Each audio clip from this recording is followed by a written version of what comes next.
ہے اور اس سے قبل ہمارے نہایت ہی عزیزی مفتی علامہ شفیق الرحمان صاحب کی تشریف لائے۔ یہ ان کی محبتیں ہیں کہ وہ ہماری لیے اپنی محبتوں کا اظہار یوں کرتے ہیں کہ درود محل کی زینت بنتے ہیں۔ انشاءاللہ آئندہ جو بیان جمعۃ المبارک ہوگا مدرسہ صاحب درود فرما لیں، مفتی علامہ شفیق الرحمان صاحب کا ہوگا۔ شاید مجھے کوئی مغالطہ لگ گیا ہو یا میری یادداشت نے کچھ ساتھ نہ دیا ہو، تو آج کا جو بیان ہے وہ اعلیٰ حضرت کی شان میں یہی علامہ عبد الغفور ہے تو انشاءاللہ 8 بجے تک بیان ہو جائے، پھر دعا اور اس کے بعد لنگر انشاءاللہ۔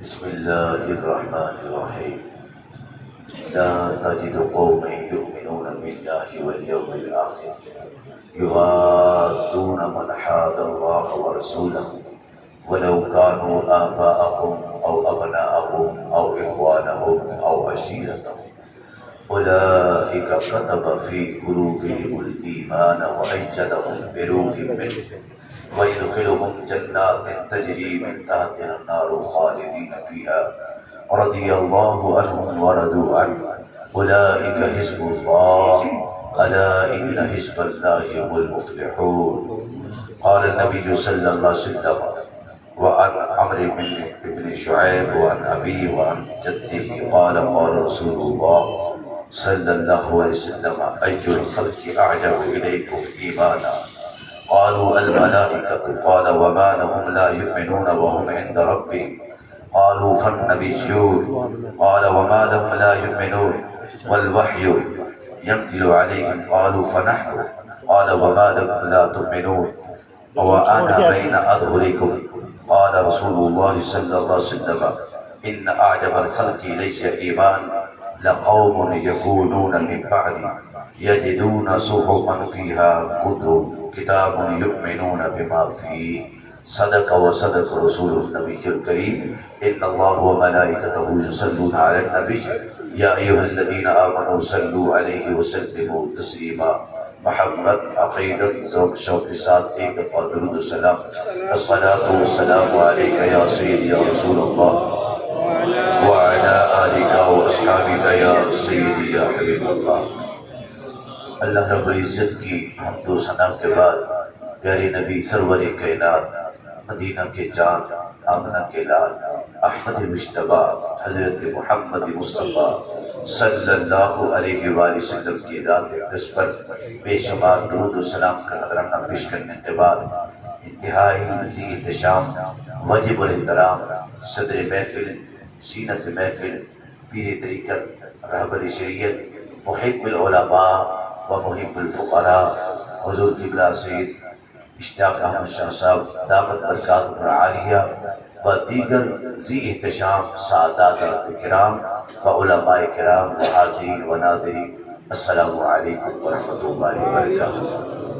اور یہ حکم ملا کہ اعلیٰ حضرت عظیم البرکت اور اہل محبت کے امام اور اہل سنت کے امام مجدد دین و ملت عاشق رسول حضرت امام احمد رضا خان بریلوی رحمۃ اللہ علیہ کی سیرت اور ان کے حوالے سے گفتگو فرمائے۔ ابھی کو ملا کوشش کروں گا اللہ تعالی ہم سب کو فیوز و برکات سے مستفید ہونے کی توفیق نصیب فرمائے۔ خوش نصیبی ہے کہ آپ لوگوں کی ہم تو مہینے کے بعد آتے ہیں، جب بلاوا آتا ہے نا ہمیں، آپ بڑے خوش نصیب ہیں کہ ہر جمعرات کی صبح اس تربیتی اور اس روحانی محفل کے اندر حاضر ہوتے ہیں۔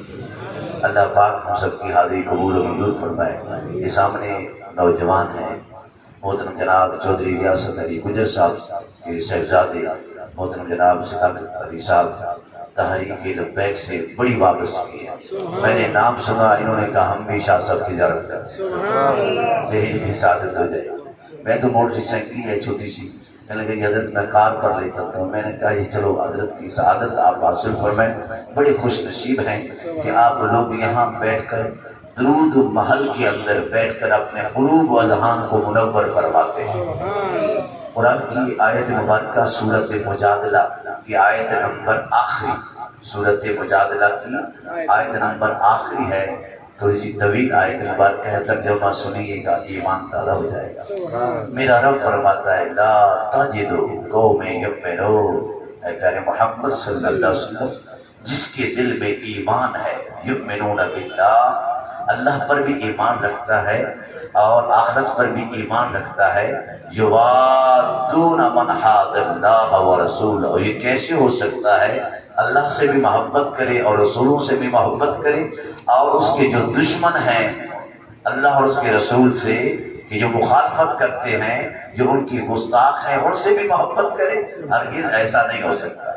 لا تجدو، نہیں پائیں گے آپ اے پیارے محمد اپنی امت میں سے کوئی ایسی قوم نہیں ہوگی، لا تجد قوم یؤمنون، جو اللہ پر بھی ایمان رکھے اور آخرت پر بھی ایمان رکھے، یوادون من حاد اللہ، اور اللہ اور اس کے رسول کے جو مخالف ہیں، جو ان کے گستاخ ہیں، کبھی ان سے دوستی کا ہاتھ نہیں بڑھائے،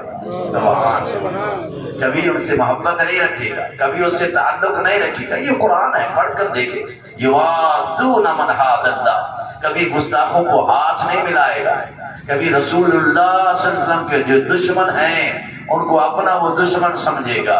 یوادون من حاد اللہ ورسولہ ولو کانوا آباءہم، خواہ ان کا باپ بھی کیوں نہ ہو، او ابناءہم ان کے بیٹے بھی کیوں نہ ہو، او اخوانہم ان کے بھائی بھی کیوں نہ ہو، او عشیرتہم ان کے رشتہ دار بھی کیوں نہ ہو، کبھی احسان نہیں کریں گے، اللہ اور اس کے رسول کی محبت کو ترجیح دیں گے۔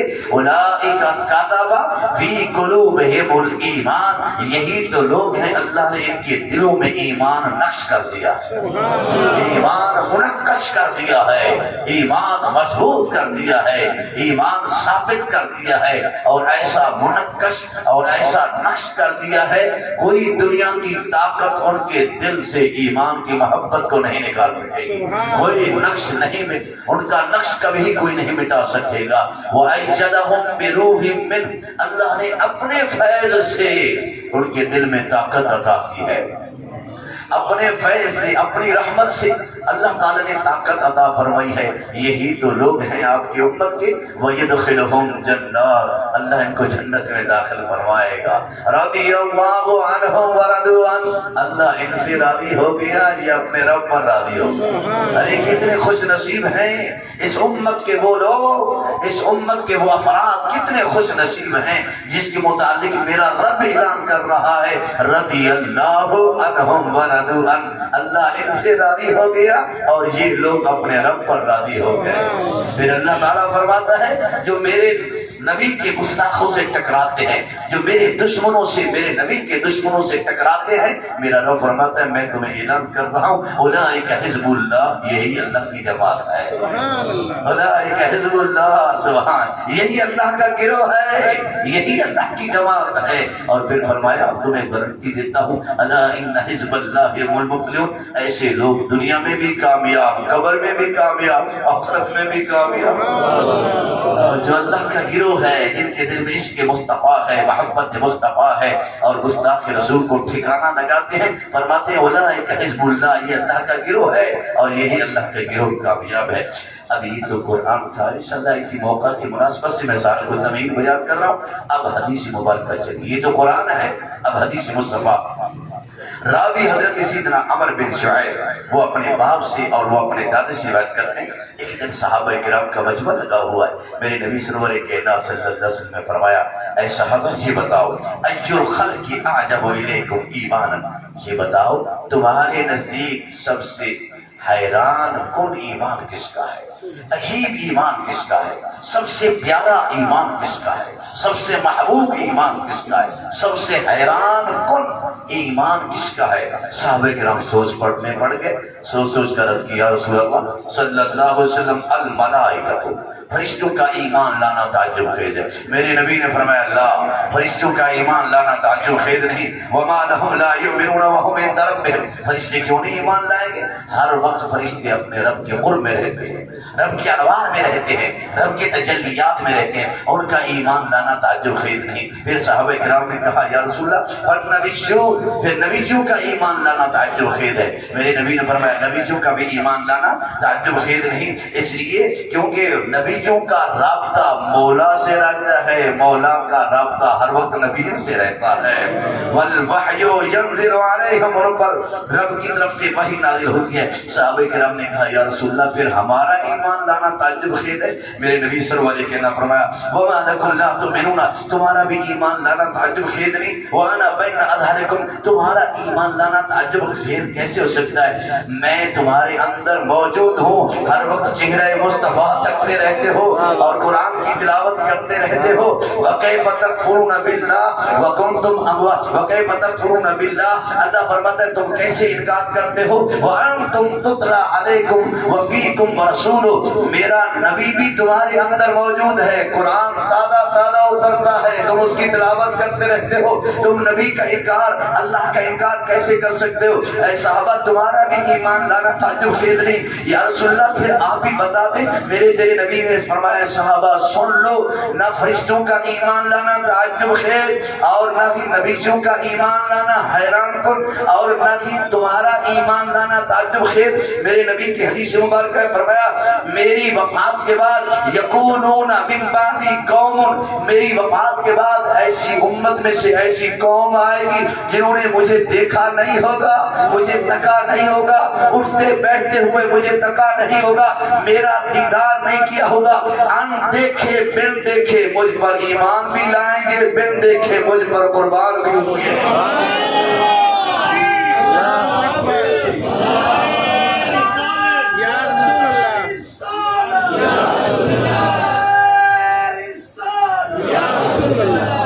لبیک لبیک یا رسول اللہ، لبیک لبیک لبیک یا رسول اللہ، لبیک لبیک لبیک یا رسول اللہ، لبیک لبیک۔ کیا بات ہے، تم نے نبی کو دیکھا تو نہیں ہے؟ اعلیٰ حضرت نے کو دیکھا ہے؟ سبحان اللہ سبحان اللہ، بن دیکھے ان دیکھے ہر کوئی فدا ہے، بن دیکھے دیدار کا عالم کیا ہو، سبحان۔ کشتہ عشق مصطفیٰ اعلیٰ حضرت عظیم البرکت رحمت اللہ علیہ، انہوں نے بھی بن دیکھے سب کچھ حضور کے نام پہ قربان کر، اس لیے تو میرے نبی صلی اللہ علیہ وسلم فرماتے ہیں، ابو امامہ بیان کرتے ہیں ان رسول اللہ صلی اللہ علیہ وسلم قال طوبى لمن رأى وطوبى 7 مرات لمن لم يرني وآمن بي، میرے نبی فرماتے ہیں جس نے مجھے دیکھا اس کے لیے ایک بشارت ہے، اور جس نے مجھے نہیں دیکھا اس کے لیے 7 مرتبہ 7 بشارت ہے۔ سنیو تمہیں مبارک، بن دیکھے حضور کے دیوانے بنے بیٹھے ہیں۔ اعلیٰ حضرت عظیم البرکت رحمت اللہ علیہ کی ایسی شخصیت ہے کہ ہم دیکھے بن دیکھے حضور کے نام پہ قربان، حضور کے گیت گائے۔ اعلیٰ حضرت کا جب بھی لفظ بولا جاتا ہے، یہ بڑی بڑی شخصیات کے ساتھ لفظ اعلیٰ حضرت ان کو لقب ملا ہے، لیکن جب ہی منہ سے اعلیٰ حضرت کا لفظ نکلتا ہے ذہن فوراً امام احمد رضا خان بریلوی کی طرف منتقل ہوتا ہے۔ بڑی بڑی شخصیات کے ساتھ لگا ہے، لیکن جب ہی معاشرے کے اندر بر صغیر کے اندر لفظ اعلیٰ حضرت بولے تو فوراً حضرت امام احمد رضا خان کی شخصیت ہی سمجھ آتی ہے۔ حاجی محترم اب ابو داؤد شریف کی حدیث پڑھ دیتا ہوں، ایمان تازہ ہو جائے گا۔ سبحان اللہ۔ میرے نبی صلی اللہ علیہ کہنا صلی اللہ علیہ وسلم فرماتے ہیں ان اللہ یبعث لهذه الامه على راس كل 100 من يجدد لها امر دينها، رواه ابو داؤد۔ ابو داؤد شریف کی حدیث ہے، میرے نبی سرور کائنات صلی اللہ علیہ وسلم نے ارشاد فرمایا ہر 100 سال کے بعد اللہ اس دنیا کے اندر ایک مجدد بھیجنے کا انتظام کرتا ہے۔ ایک مجدد آتا ہے ہر صدی کے بعد، ہر 100 سال کے بعد۔ اس مجدد کا کام کیا ہے؟ جب وہ مجدد اس دنیا کے اندر آتا ہے اللہ تعالیٰ اس سے کیا کام لیتا ہے؟ میں یجدد لہا امر دینہا، دین کے اندر نئی روح پھونک دیتا ہے، دین کے اندر نئی طاقت پیدا کر دیتا ہے، دین کے اندر نئی قوت پیدا کر دیتا ہے۔ گویا کہ جو دین مردہ ہو چکا ہوتا ہے اس کو زندہ کر دیتا ہے، اس کے اندر روح پھونک دیتا ہے، اس کے اندر قوت پیدا کر دیتا ہے۔ اس لیے علماء کرام نے تصریح فرمائی، پہلی صدی کے مجدد حضرت عمر بن عبد العزیز ہوئے، دوسری صدی کے مجدد حضرت امام شافعی رحمت اللہ علیہ ہوئے، تیسری صدی کے مجدد حضرت امام ابو الحسن اشعری رحمت اللہ علیہ ہوئے، چوتھی صدی کے مجدد حضرت امام ابو بکر قرانی رحمت اللہ علیہ ہوئے، پانچویں صدی کے مجدد حضرت امام غزالی رحمت اللہ علیہ ہوئے، چھٹی صدی کے مجدد حضرت امام فخر الدین رازی رحمت اللہ علیہ ہوئے، ساتویں صدی کے مجدد حضرت امام تقی الدین رحمت اللہ علیہ ہوئے، اور آٹھویں صدی کے مجدد حضرت امام زین عراقی رحمت اللہ علیہ ہوئے، اور نویں صدی کے مجدد حضرت امام جلال الدین سیوطی رحمت اللہ علیہ ہوئے، اور 10ویں صدی کے مجدد حضرت ملا علی قاری رحمت اللہ علیہ ہوئے، اور 11ویں صدی کے مجدد حضرت سیدنا مجدد الفسانی رحمت اللہ علیہ ہوئے، اور 12ویں صدی کے مجدد حضرت محی الدین اورنگزیب عالمگیر رحمت اللہ علیہ ہوئے، اور 13ویں صدی کے مجدد حضرت شاہ عبد العزیز محدث دہلوی رحمت اللہ علیہ ہوئے، اور 14ویں صدی کے مجدد تیرے میرے امام اہل سنت احمد رضا خان بریلوی ہوئے۔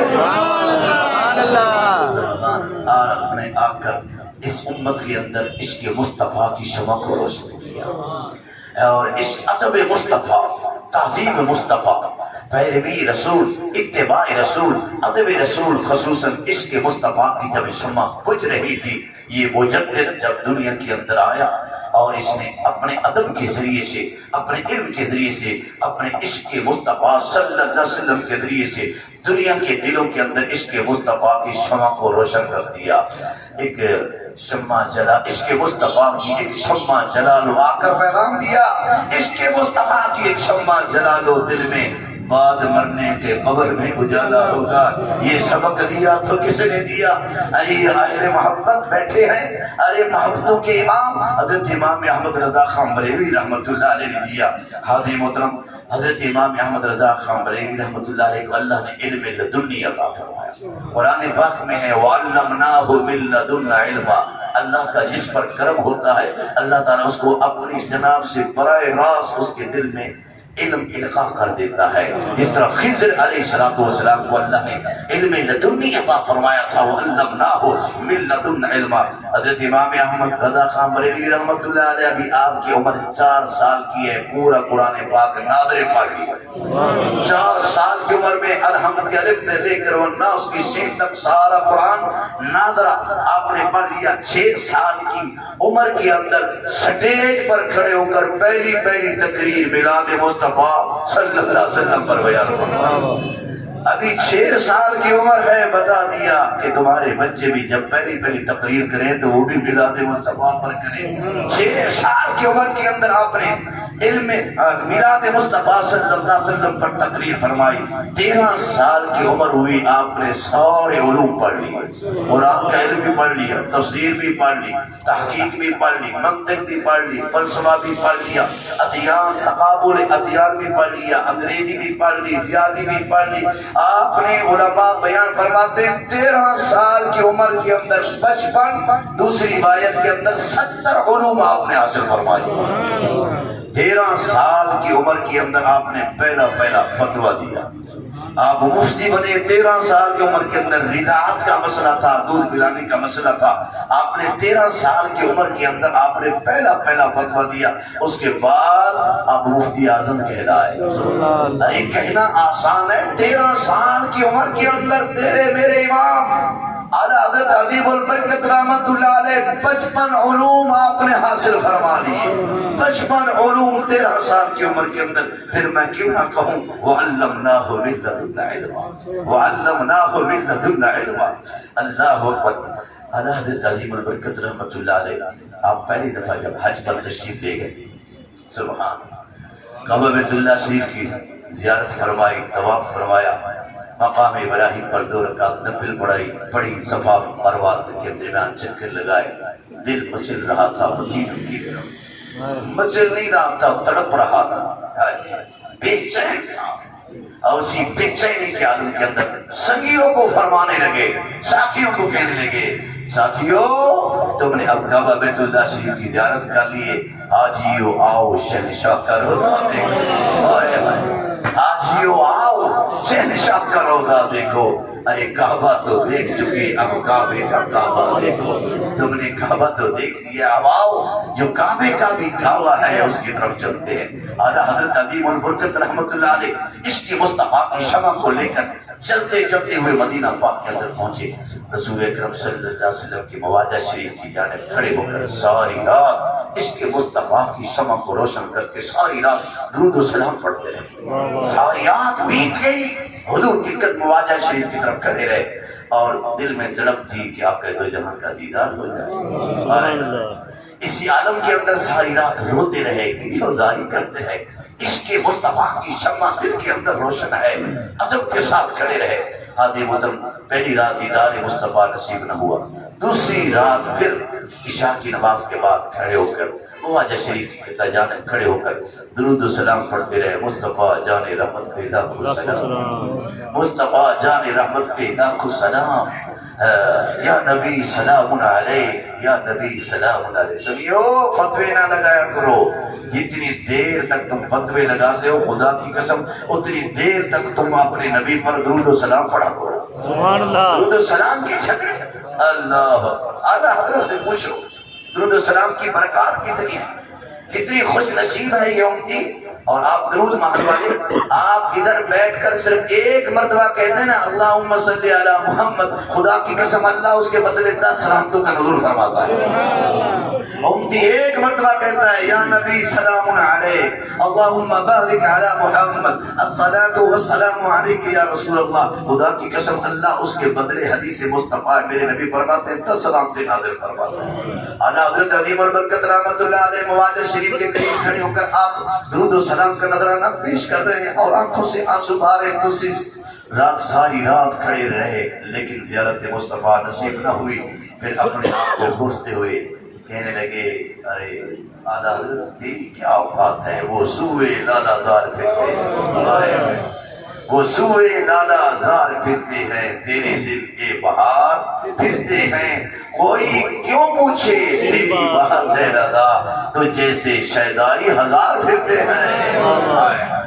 جب یہ اشعار دوسری رات آپ نے پڑھے اور پڑھ کر اپنے گھر کے اندر تشریف لے کے جہاں کی رہائش گاہ تھی، پھر جب تیسری رات ہوئی پھر اس کے مصطفیٰ لے کر جب کھڑے ہوئے، اب خواب کے عالم کے اندر نہیں حضور کی محبت لے کر آئے تھے. سر کی آنکھوں سے اس رات دیدار مصطفیٰ نصیب ہو گیا. جب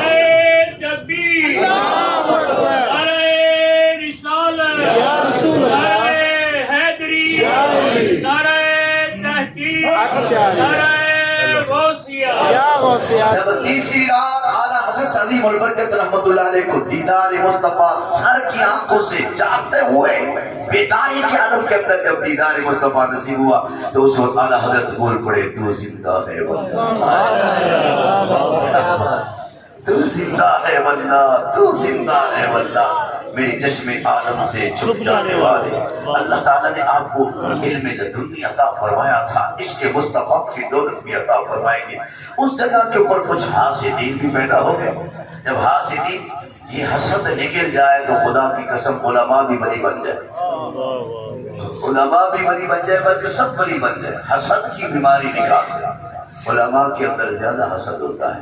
اللہ تعالیٰ محفوظ فرمائے، مجھے بھی عمل کی توفیق نصیب فرمائے. آپ دیکھو نمازیں بھی پڑھتے ہیں، سب کچھ کرتے ہیں، دل میں کینہ ہے، حسد ہے، نفرت ہے تو نمازوں سے دور پیدا نہیں ہوتا. حقیقت ہے ایک صحابی رسول عشاء کی نماز پڑھ کر سو گیا، اور دوسرے ایک صحابی تھے نمازیں پڑھتے تھے، زکات دیتے، بہت بڑے صحابی تھے اور بڑے عبادت گزار تھے، حتیٰ کہ شادی والی رات بھی وہ نمازیں پڑھتے رہے۔ پھر نبی پاک نے کو سمجھایا تو نبی علیہ السلام کی خدمت کے اندر ایک بوڑھے صحابی، ادھیڑ عمر کے صحابی جب دروازے داخل ہوئے، داخل ہونے لگے، فرمایا میرے نبی نے فرمایا آنے والا جمتی ہے۔ دوسرے دن آیا، میرے فرمایا آنے والا جمتی ہے۔ تیسرے دن آنے لگا، میرے نبی نے فرمایا تیسرے دن آنے والا بھی جمتی ہے۔ اس ایک آدمی کے متعلق فرمایا آنے والا جمتی ہے، آنے والا جمتی ہے، آنے والا جمتی ہے۔ وہ صحابی رسول فرماتے ہیں عبادت گزار میں، نمازیں میں زیادہ پڑھتا ہوں، روزے میں زیادہ رکھتا ہوں، سرکار نے مجھے اس طرح کی بشارت مجھے نہیں دی، اس آنے والے دیکھو اسی عمل کیا کرتا ہے۔ 3 راتیں اس کے ساتھ قیام کیا اور دیکھا کہ عشاء کی نماز پڑھ کر سو جاتے ہیں، خراٹے ہیں، کوئی لمبی چوڑی عبادت نہیں۔ جب 3 دن کے بعد وہ جانے لگے کہ لگے بھتیجے کدھر جا رہے؟ اس نے کہا آیا تھا حقیقت میں آپ کی عبادت دیکھنے کے لیے، لیکن کوئی عبادت کا اہتمام انتظام لمبا چوڑا نہیں۔ اس نے کہا کہ آقا دو جہاں نے 3 دن تیرے لیے فرمایا آنے والا جمتی، آنے والا جمتی، میں نے دیکھنے کے لیے آیا تھا کتنی عبادت کرتا ہے۔ اس نے کہا بیٹے نماز پڑھ لیتا ہوں، اور اصل بات یہ ہے کہ جو آقا دو جہاں نے مجھے جنت کی خوشخبری دی، اس کا سبب یہ ہے کہ پوری دنیا کے بارے کے اندر، کسی انسان کے بارے کے اندر میرے دل کے اندر کینہ نہیں ہے، اس لیے میرے نبی نے فرمایا آنے والا جمتی ہے، آنے والا جمتی ہے، آنے والا جمتی ہے۔ آپ بھی دل سے کینہ نکالتے، خدا کی قسم پھر نبی کی طرف سے جنت کی خوشخبری آئے گی۔ تو حضرت امام اعلیٰ حضرت عظیم البرکت رحمۃ اللہ علیہ کے ہاتھ سے دین وہاں بھی پیدا ہو گئے، اور جو شریف مکہ تھا اس کو جا کر شکایت لگائی کہ آنے والا جو شخص ہے نا، یہ معاذ اللہ حضور علیہ السلام کے علم غیب کو اللہ کے علم غیب کے برابر ٹھہراتا ہے، یہ معاذ اللہ یہ ہے وہ ہے، مشرک ہے یہ ہے۔ اور وہ احمد فقیہ اس کا نام تھا، جو شکایت لگانے والا تھا، احمد فقیہ عبد الرحمن اسکوپی اس کا نام تھا۔ اس نے کہا اعلیٰ حضرت کے پاس، اس امام احمد رضا خان کے پاس نہ لائبریری ہے، نہ کتاب ہے، نہ کتب خانہ ہے، جب وہ شریف مکہ ان سے علم غیب کے بارے میں سوال کرے گا لاجواب ہو جائے گی، اس کی بےزتی ہو جائے گی۔ جب امام احمد رضا خان بریلوی رحمۃ اللہ علیہ تیرے میرے امام کسی مخصوص طبقے کے نہیں بلکہ پورے اہل سنت جماعت کے امام ہے، امام اہل سنت امام احمد رضا خان کو جب پتہ چلا کہ میرے بارے میں اس طرح شکایت کی ہے اور شریف مکہ مجھے بلانے والا ہے، آپ نے نہ کتاب ہے، نہ لائبریری ہے، نہ معاون ہے، نہ کوئی مدد کرنے والا ہے، نہ کتب خانے کے اندر ہے، آپ نے اتنی موٹی کتاب علم غیب کے موضوع پر 8 گھنٹے کے اندر لکھ کر شریف مکہ کی خدمت میں پہنچایا۔ وَعَلَّمْنَاهُ مِن لَدُنَّا عِلْمًا۔ ایسے لوگوں کو رب العالمین اپنی جناب سے علم غیب عطا کرتا، علم عطا فرماتا ہے۔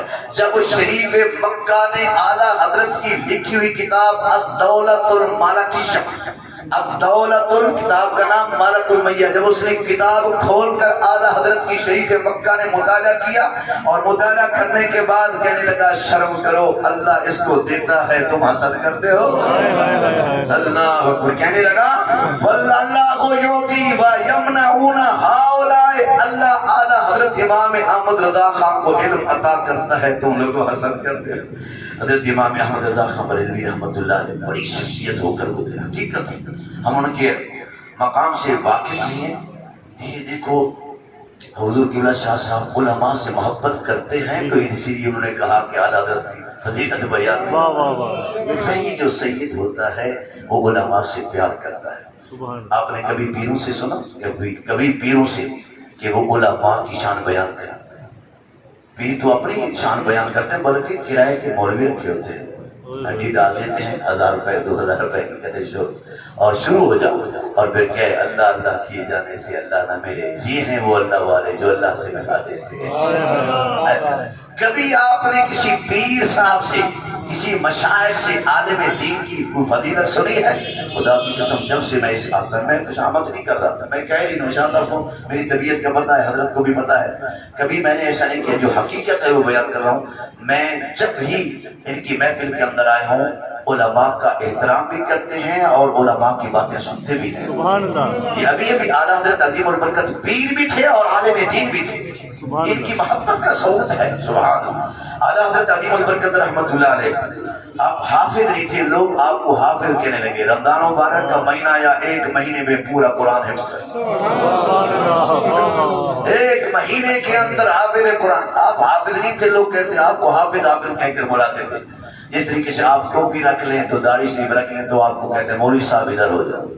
ہاں جی، مولوی صاحب وہ نہیں ہوتا، وہ تو صرف داڑھی رکھنا ہر ایک کے لیے. آپ حافظ نہیں تھے، آپ کو لوگ حافظ کہتے تھے. رمضان مبارک کا مہینہ آیا، آپ نے فرمایا وہ لوگ مجھے حافظ کہتے ہیں، کیوں نہ میں قرآن پاک حفظ کروں. جیسے رمضان کا چاند نظر آیا، علم سے تلاوت شروع فرمائی. ادھر چاند عید کا جب نظر آیا، آپ والناس تک پورا قرآن مکمل حفظ کر چکے تھے. اللہ اکبر. ریاست نان پارا، ریاست نان پارا کے نواب جو تھے، اس کے لوگ نا ٹکریل، کچھ شعراء تھے، کچھ ٹکریل سمجھتے نا ہے. اعلیٰ حضرت عظیم البرکت رحمۃ اللہ علیہ کی خدمت میں آئے، کہنے لگے کہ آپ بھی اس کی شان میں، اس کی مدح میں، اس کی تعریف کچھ میں شعر لکھیں، اشعار لکھیں، مال ملے گا. اللہ اللہ. اعلیٰ حضرت عظیم العاشق مصطفیٰ، آپ نے فرمایا یہ زبان نوابوں کی تعریف کے لیے نہیں بنی، یہ زبان پیدا ہوئی ہے تو اپنے نبی کی تعریف کے لیے پیدا ہوئی. کسی کے دنیا دار کے میں کسی قصیدے کیوں کروں مدح اہل دول رضا. ناصر ماشاءاللہ بیان کرتے ہیں، کروں مدح اہل دول، دول کہتے ہیں دولت کی جمع ہے. ہاں جی، کروں مدح اہل دول رضا، پڑے میری بلا میں بلا. میں گدا ہوں اپنے کریم کا، میرا دین نان پارا نہیں. میں کوئی ٹکریل مولوی نہیں ہوں. سمجھائیے، مفہوم سمجھا رہا ہوں. یہ اعلیٰ حضرت کا، میں اپنی زبان سے نہیں کرا کہ میں گدا ہوں اپنے کریم کا، میرا دین نان پارا نہیں. سبحان اللہ. علامہ اقبال رحمۃ اللہ علیہ فرماتے ہیں، قلم پانی پانی کر گئی مجھ کو فقیر کی قلندر کی بات. جب تو جھکا غیر کے آگے، نہ تن تیرا نہ من، نہ دین رہتا ہے نہ دنیا رہتی ہے. جب کوئی آدمی طواف کرتا ہے دنیا کے دروازوں، دنیا دار کے دروازوں پر، نہ دین رہتا ہے نہ دنیا رہتی ہے. اعلیٰ حضرت عظیم فرماتے ہیں یہ زبان میرے نبی کی شان کے لیے بنی. سبحان. میں نبی کی عظمت بیان فرماؤں گا، پھر آپ نے سبحان اپنے نبی کی شان میں وہ اشعار لکھے. وہ کمال حسن حضور ہے کہ گمان نقص جہاں نہیں، یہی پھول خار سے دور ہے، یہی شمع ہے دھواں نہیں. وہ کمال حسن حضور کہ گمان نقص جہاں نہیں، یہی پھول خار سے دور ہیں، یہی شمع ہے کہ کیا بات ہے. ابھی مدینہ پاک کے اندر رہتے تھے تو ایک شاعر نے حضور سرور کائنات علیہ السلام کے روضہ مبارک کے سامنے 2 کھجور کے درخت کھڑے تھے.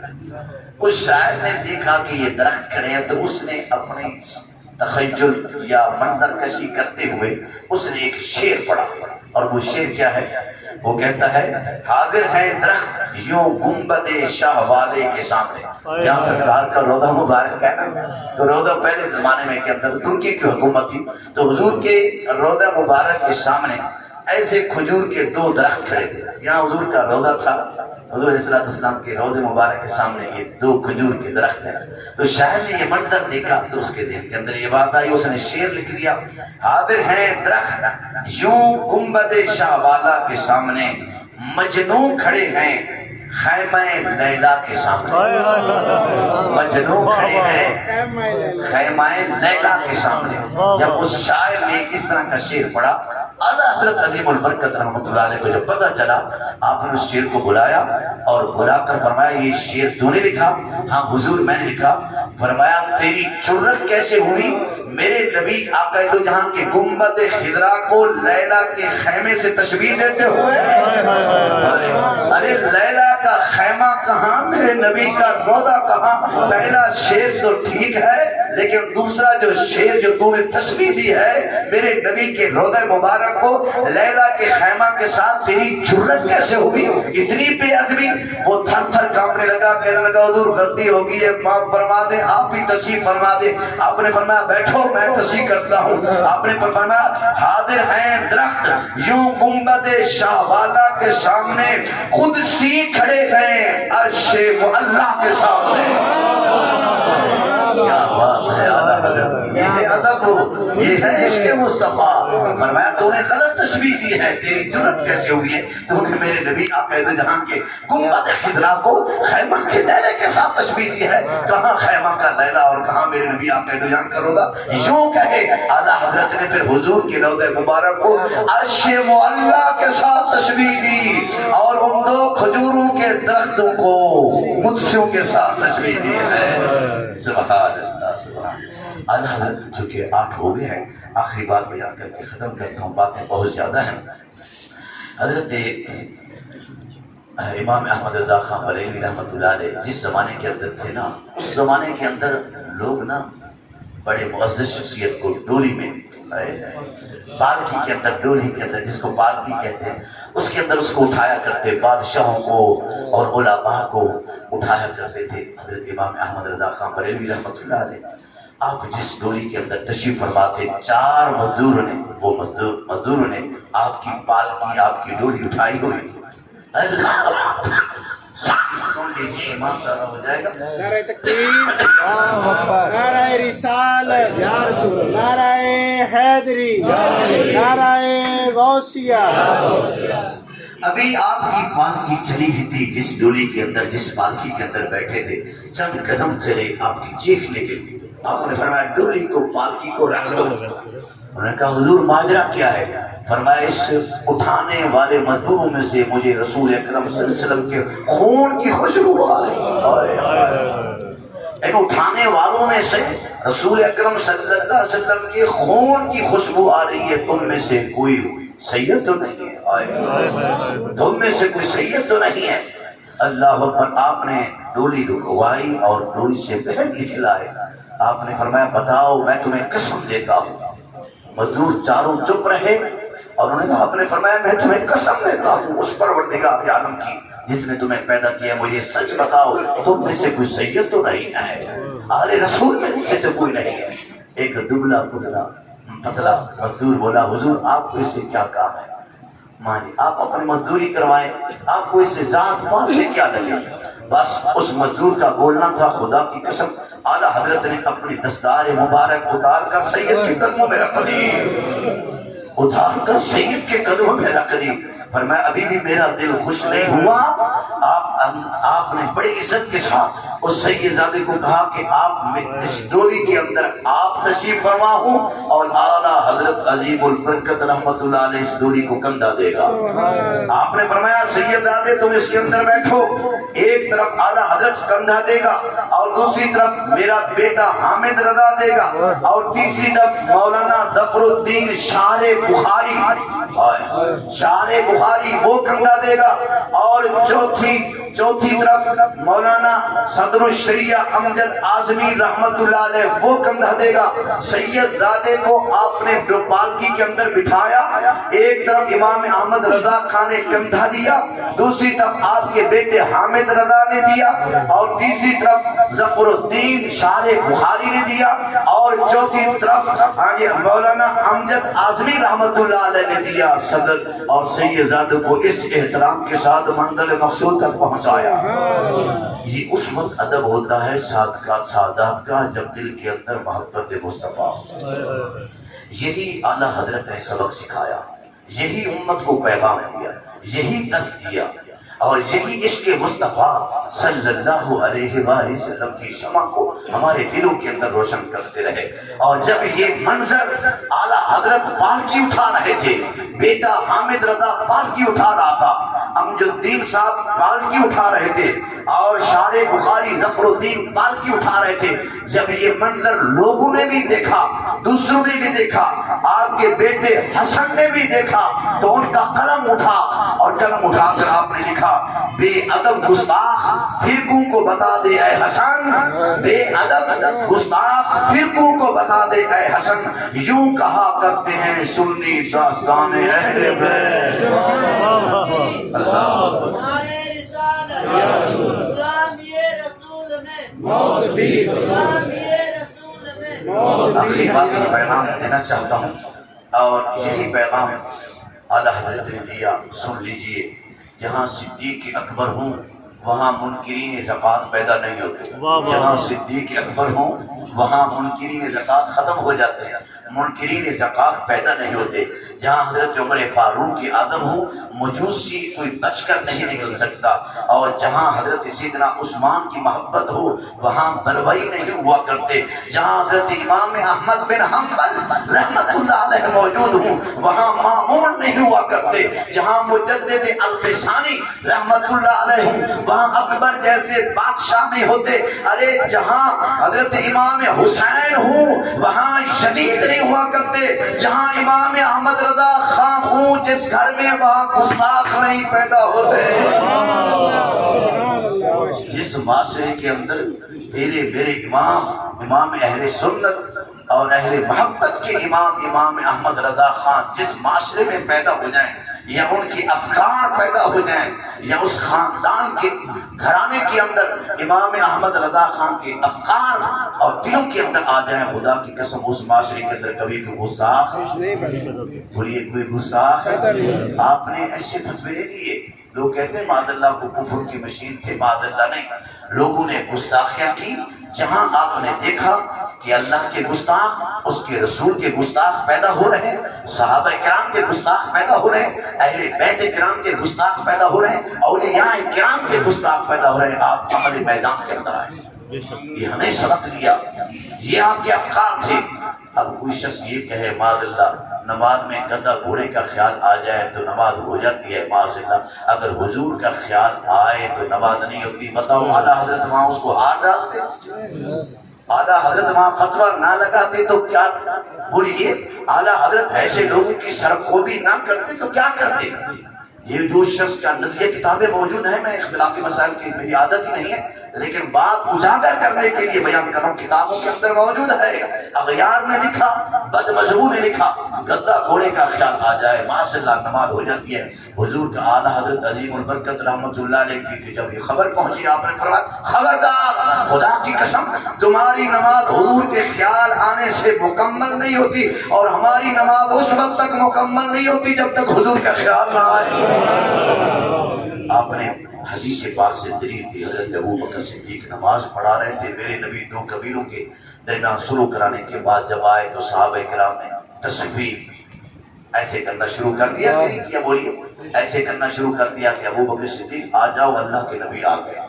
جب بار بار ایسے کیا تو حضرت ابو بکر صدیق پیچھے ہٹنے لگے، میرے نبی نے 3 مرتبہ اشارہ کیا، ابو بکر صدیق قائم رہو، بلکہ حدیث لمبی ہے مختصر بیان کر رہا ہوں۔ جب حضرت سیدنا ابو صدیق رضی اللہ عنہ پیچھے ہٹ گئے اور میرے نبی نے نماز مکمل کروا لی تو میرے نبی نے فرمایا ابو بکر صدیق میں نے 3 مرتبہ تمہیں اشارہ کیا تھا نماز کی حالت میں نماز پڑھاتے رہو۔ یا رسول اللہ ابو قحافہ کی بیٹے کی کیا مجال ہے کہ وہ آپ کے سامنے کھڑے ہو کر نماز پڑھا ہے؟ اللہ اکبر۔ اب حضور کے آنے سے سارے صحابہ کرام کا خیال رسول اللہ کی طرف ہو گیا تو ان کی نماز ٹوٹی نہیں بلکہ جو ٹوٹ رہی تھی وہ بھی مکمل ہو گئی۔ آخری ایام کے اندر میرے آقا دو جہاں سرور یہ اعلیٰ حضرت نے دلیل دی ہے، اعلیٰ حضرت نے حدیث سے فرمایا تم بدبختوں کیسے کہہ سکتے ہو کہ گدا گھوڑے کا خیال آ جائے تو نماز ہو جاتی ہے اور رسول اکرم صلی اللہ علیہ وسلم کا خیال آ جائے تو نماز نہیں ہوتی؟ یہ تو صحابہ کرام کا عقیدہ تھا، جب تک حضور کا خیال آئے نماز ہوتی نہیں ہے۔ آخری ایام ہے، بخاری شریف کی حدیث ہے، متفق حدیث ہے، مسلم کے اندر بھی حدیث ہے، علماء کرام تشریف فرما ہے۔ میرے نبی علیہ السلام آخری 3 ایام کے اندر مسجد کے اندر تشریف لے لائے، آپ نے اپنے حجرے مبارک سے پردہ ہٹایا، صحابہ کرام نماز پڑھ رہے تھے، مروا ابا بکر فلیصلی الناس، ابو بکر صدیق کو حکم دو میرے مصلی پر کھڑے ہو کر نماز پڑھائے۔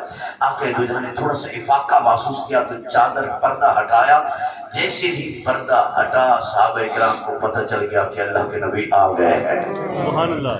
صحابہ کرام ادھر منہ کر کے کعبہ ادھر اور حضور کا روضہ مبارک تو ادھر ہے اور پردہ بھی ادھر تھا، تو صحابہ کو کیسے پتہ چلا کہ حضور آ گئے؟ وہ صحابہ کرام پڑھتے تو نماز اللہ کی تھی لیکن دھیان رسول اللہ صلی اللہ علیہ وسلم کی طرف لگا۔ 3 دن ہو گئے تھے، بیت گئے تھے، رسول اکرم صلی اللہ علیہ وسلم کا چہرہ نہیں دیکھا تھا، کان اور آنکھیں ادھر لگی ہوئی تھی۔ اب یہاں مفسرین کرام فرماتے ہیں وہ صحابہ کرام کو پتہ ایسے چلا جیسے پردہ ہٹا تو چونکہ کان ان کے ادھر لگے ہوئے تھے، جیسے ہی کانوں میں پردے کے ہٹنے کی آواز آئی، یا یہ وجہ تھی یا دوسری وجہ یہ ہے کہ جیسے پردہ ہٹا تو میرے نبی کا چہرہ مسجد نبوی کی طرف آیا، مسجد نور علی، کیا بات، مسجد روشن ہو گئی، مسجد کی در و دیواریں چمک اٹھی، کان الشمس تجری فی وجہہ، میرے نبی کا چہرہ ایسے ہے جس طرح کہ سورج گردش کر رہا ہے، چاند سے بڑھ کر میرے نبی کا چہرہ، چاند سے تشبیہ دینا بھلا کیا انصاف ہے، اس کے منہ پہ چھایا آقا کا چہرہ صاف ہے، چہرہ مبارک سے روشنی اٹھی، مسجد نبوی روشن ہوگی، صحابہ کرام کو پتہ چل گیا کہ اللہ کے نبی آ رہے ہیں۔ اب روایت کے اندر آتا ہے وہ صحابہ جو کعبے کی طرف منہ کر کے نماز پڑھ رہے تھے، جب ان کو پتہ چلا کہ حضور آنا چاہتے ہیں تو انہوں نے کعبے کی سمت کو چھوڑ کر حضور کے چہرے کو کعبہ بنا لیا، حضور کے چہرے کو کعبہ بنا لیا۔ اگر ہٹا ہے تو ہوا کدھر ہے جو کعبے کا یہ کعبہ ہے۔ اب یہ عالم تھا صحابہ کرام کا مسجد نبوی کے اندر، حدیث ہے، کہانی قصہ ہے نہیں۔ تو پھر میرے نبی نے جب یہ منظر دیکھا، یہ تو ساری کیفیت ہی بدل گئی ہے، تو میرے نبی نے فرمایا اتموا صلاتکم، اتموا صلاتکم، اے صحابہ تم اپنی نمازوں کو مکمل کر لو۔ اب چہرہ تیرا میرا ادھر ہو جائے نماز ٹوٹ جاتی ہے، اور اگر چہرہ اللہ کی بارگاہ سے پھر کر مصطفیٰ کی طرف ہو جائے ٹوٹتی نہیں ہے مکمل۔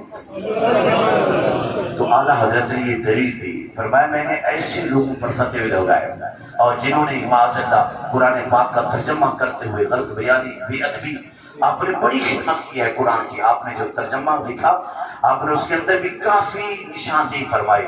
فرمایا لوگوں نے اللہ اکبر ترجمہ کیا، محمود الحسن نے ترجمہ کیا، عبد القادر دیوبندی نے ترجمہ کیا، مولانا اشرف علی تھانوی نے، باقی جتنے ترجمہ کرنے والے انہوں نے ترجمہ کیا۔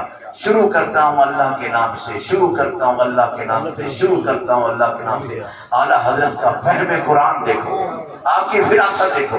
فرمایا نہیں یہ ترجمہ گرچہ اپنی جگہ پر کسی حد تک درست ہوگا، لیکن اعلیٰ حضرت سے پوچھتے ہو تو میرا ادب یہ ہے کہ اللہ کے نام سے شروع کرتا ہوں، منہ سے پہلا لفظ نکلے تو شروع نہ نکلے بلکہ اللہ۔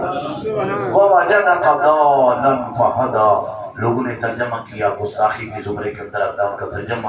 انہوں نے کہا اے پیارے محمد صلی اللہ علیہ وسلم ہم نے آپ کو گمراہ پایا، فہدا، پھر ہم نے آپ کو راستہ دکھلایا۔ حضور کی شان میں یہ ترجمہ، اعلیٰ حضرت فرمایا شرم کرو، حضور صلی اللہ علیہ وسلم تو ہدایت دینے کے لیے تشریف لے آئے، تو آپ ان کے متعلق یہ کہہ رہے ہیں کہ پیارے محمد ہم نے آپ کو گمراہ پایا، پھر ہم نے آپ کو راستہ دکھایا۔ فرمایا بدبختو اس کا ترجمہ اعلیٰ حضرت کی نگاہ سے دیکھو، اعلیٰ حضرت کی زبان سے یوں ترجمہ کرو، وَوَجَدَكَ ضَالًّا، اے پیارے محمد ہم نے آپ کو اپنی محبت میں گم پایا، اپنی محبت میں مستغرق پایا، اپنی محبت میں وارفتہ پایا، فَهَدَىٰ، پھر حجاب اٹھا کر دیدار کیا بات۔ کافی ہو چکا ہے، اسی پر اکتفا کرتا ہوں۔ آپ کا علم، آپ کا محبت، آپ کا عشق مصطفیٰ، آپ کا ادب مصطفیٰ مسلم تھا تو آپ نے قرآن کی بھی خدمت کی ہے۔ وَعَلَّمْنَاهُ مِن لَدُنَّا عِلْمًا، اللہ کے حضور تو اللہ تعالیٰ ہم سب کو اعلیٰ حضرت کے افکار پھیلانے کی توفیق نصیب فرمائے۔ کنز العاب کا ترجمہ ہے، اس کا بھی مطالعہ فرمائے۔ اللہ تعالیٰ عشق مصطفیٰ صلی اللہ علیہ وسلم ان جیسا ہمیں عطا فرمائے۔ یہ سنیے کے امام ہیں، اہل سنت جماعت کے امام ہیں، اللہ تعالیٰ ان کے افکار پھیلانے کی توفیق نصیب فرمائے۔ قبلہ شاہ صاحب ہر وقت ان کا کلام کیوں سنتے ہیں؟ کیونکہ ان کا کلام جو نعتیہ کلام ہے وہ قرآن اور حدیث کی تفسیر ہے، حقیقت ہے، اور ہے ہی نہیں کوئی بھی آپ کا شعر نعتیہ آپ پڑھ کر دیکھیں بھیا وہ قرآن کی تفسیر ہے، یہ حدیث مصطفیٰ۔ اللہ تعالیٰ ہم سب کو عمل کی توفیق نصیب فرمائے۔ آمین۔ سبحان اللہ، الحمدللہ۔